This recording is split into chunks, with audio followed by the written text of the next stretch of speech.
How's it going? I'm Jeremy with MS Videos, and today we're just going to be doing a quick Geissele install for one of the lowers for the Ultimate Trigger Showdown that we're working on. So there's our Geissele parts. It's the SD-E Super Dynamic Enhanced. Have our install pin right here. And the contact points that you need to lube on a Geissele when you install it are both sides of the pin, on both sides of the release, and then on both sides of this pin,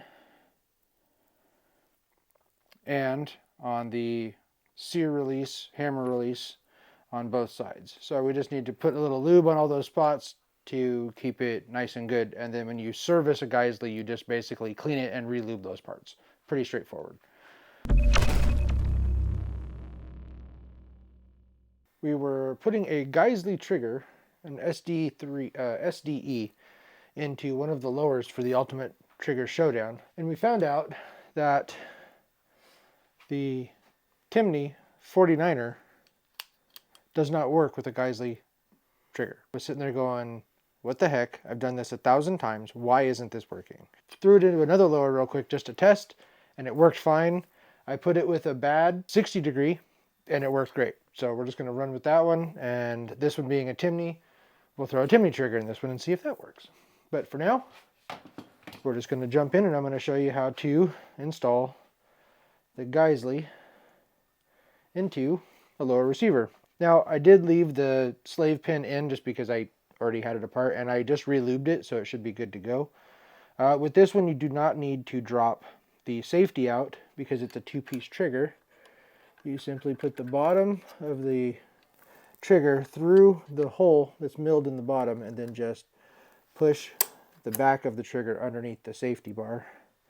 And now you just line up your pin, and we're pushed in.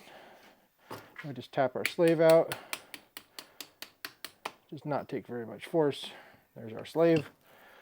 Pin is in. Now we take our hammer, and this one, add our grease, just a tiny little bit. Hammer, spring, this part's going to be trapped in there, and these are going to rotate forward like this. On top of the trigger pin, push it down into place. Once you get it over, you can line up the pin.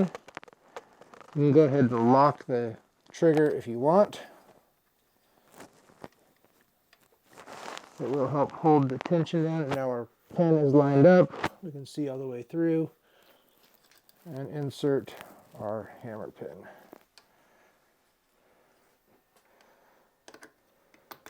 And we are fully installed.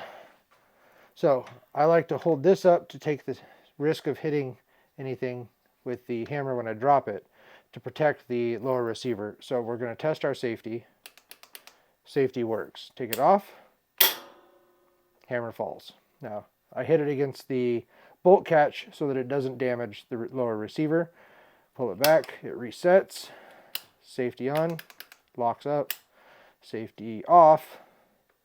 It falls. Hold the trigger back. Reset, and we're good. Cool. Everything works like it's supposed to. That's a full trigger install on a Geissele. It's really straightforward when your safety works with it. That was a little frustrating, and I was getting annoyed because we ran into about an hour of just trying to figure out what was going on. An hour of me taking the Geissele in and out of this receiver, and I'm not kidding, probably 10 times. I took it in, put it in, took it out, put it in, took it out. I was like, why isn't this working? Come to find out, it was the safety. This is a 60 degree, so when the safety's on, it's straight forward like normal, and then when it comes down, it comes a little bit lower than the Timney. I think we're good to go. We're going to leave the Join or Die M4E1 with the Geissele SD-E trigger in it for the Ultimate Trigger Showdown.